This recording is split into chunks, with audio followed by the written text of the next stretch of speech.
There were a number of systemic barriers that our Dialogue on Diversity workshop participants talked about.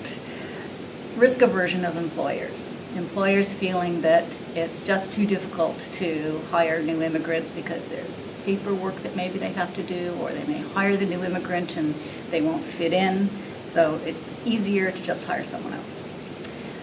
Bias in recruitment, that's one that we heard time and time again.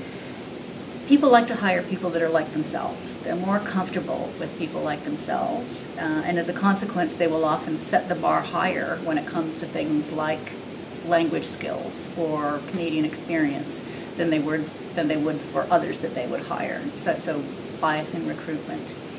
Not acknowledging credentials and experience is another common one. It comes down to setting the bar higher for people that are a little different than you, because it's easier to hire someone that is from a local community that you're more familiar with, that you're more comfortable with.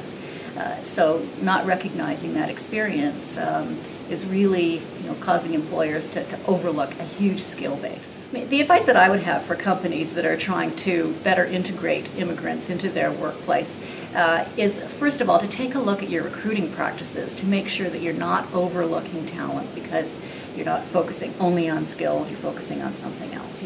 Take a look at the recruiting decisions that you're making and your recruiting processes, how you identify groups of people that you could hire and how you reach out to them. It's all important. Consider internships.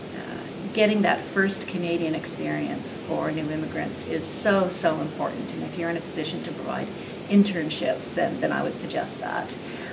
It's equally important to provide education and awareness to existing employees so that when new immigrants are coming into your workforce, they are feeling that they are at home, that they're welcome, that they're reached out to, that they're provided opportunities, and that they're not left to fend for themselves.